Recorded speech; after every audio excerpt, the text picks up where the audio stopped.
Hello Magic Maker, Karolina here again, and today we'll be talking about the 5 biggest tarot reading mistakes that you want to stop making so that your readings make much more sense and they are more fun. So, are you making any of the following ones? Let's dive into it.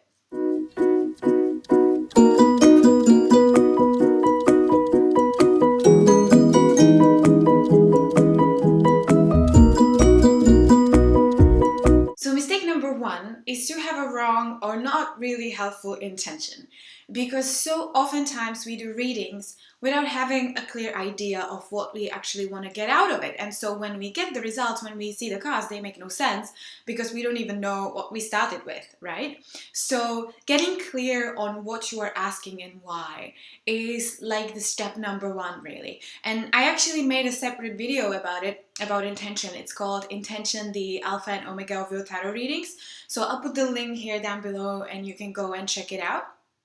But basically, long story short, the mistakes we make is that we ask questions and we go into a reading with an intention that is not actually empowering, but the opposite. It makes us feel powerless in the end, and so what we do, we freak out about the reading, right? So like a typical example would be asking about the future or asking about some other people, someone else than you.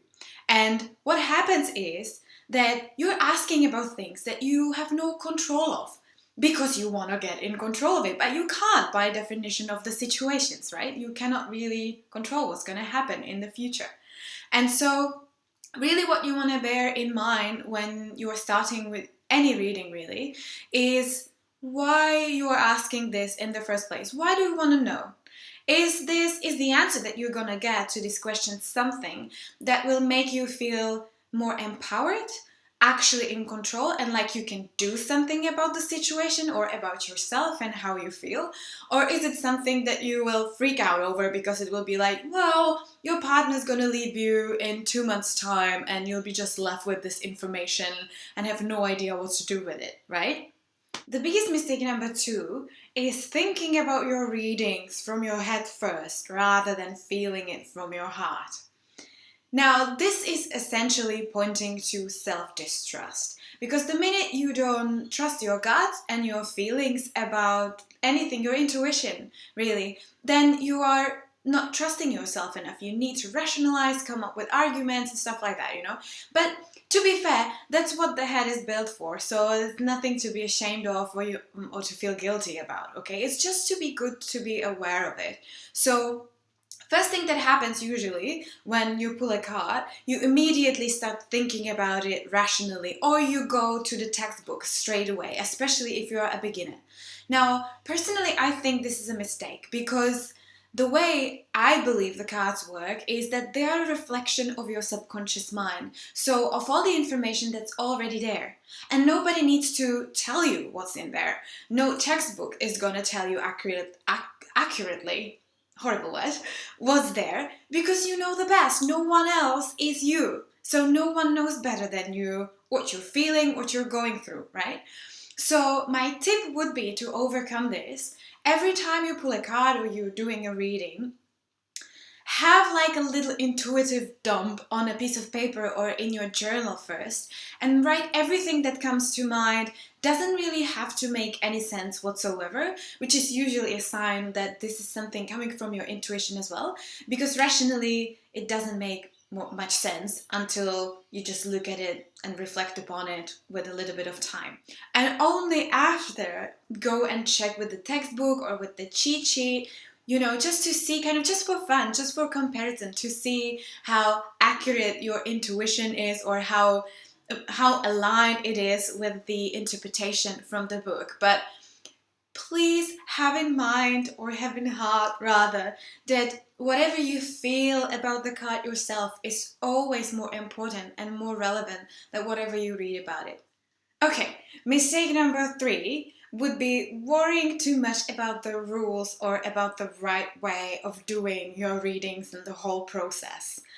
Personally, again, I don't believe in any crap like that, okay? I believe it's a thing of a personal choice. Now, because of that, you will probably see and meet a lot of people that are very religious about the way how they do their readings, and they have whole rituals around it, and that's completely fine. The point is, you don't have to follow this if it doesn't feel right to you. So all these things like the way how you shuffle your cards, the way how you pull a card, the way even how you interpret them in terms of whether you interpret the upside down cards or not, it's all up to you and whatever suits you at that point in time. For example, I don't interpret or I don't really take in consideration the upside down cards because it just makes stuff more complicated to me and I get way too much in my head and thinking about it instead of feeling it. Okay, so stop worrying about whether you're doing it right or wrong, because whatever way you're doing it is always right for you. Mistake number 4 would be focusing only on one aspect of your card in a reading. What I mean by that is that all cards, just like everything else in life, have their light and shadow aspect, their positive and negative side, right? And oftentimes we focus on only one of them that we are kind of primarily determined to see first. So, perfect example would be all the dark cards in tarot, such as the Tower or the Death. And I actually made a video about it last time. It's called the Dark and Scary Tarot Cards. Again, you'll find the link here down below, where I explain what the light aspect of them is. So, again, obviously, predominantly, the card will be speaking about one specific aspect mostly in a reading, okay? It will either be positive or negative. But it's always good to consider the other side as well because it's there. So anytime a card that comes up on a positive position, for example, it comes up as a gift or a talent, have in mind all the challenges that might go hand in hand with it too, and the other way around. And that will, again, make your readings much more clearer and put them in a much broader context. And in whatever situation you find yourself eventually, it will make more sense again because it won't be just black and white anymore. And the very last mistake, number 5, would be not having a tarot journal and not writing your readings down and not ever going back to them. So it's actually like 3 mistakes in one. This is super important. This was one of the first things that I learned back in Czech Republic with my great tarot teacher when I started doing a tarot course. That every single reading you make for yourself, even for someone else, write it down, even if it doesn't seem important. Now, there's a couple of reasons of why this is a good idea. Okay, first is because you're gonna forget, at least I do forget all the time, what actually came up. So when I want to go back to it and refresh the messages that I got, I just open my journal and it's there, right? Another thing why it's really useful is, especially in cases when you have readings that don't really make much sense to you, so you can just write them down, leave them, and go back to them in a couple of days' time. Just, let them sit in there, and maybe they will make more sense eventually with a little bit of time in between. And having a journal is really wonderful for just having those intuitive dumps on a paper that I was talking about before, and all different kinds of reflection that you might want to have when you're doing your readings.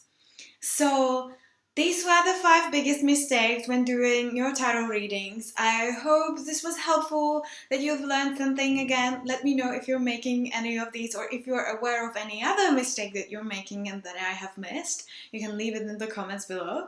And I'll see you next time again. Thanks, bye!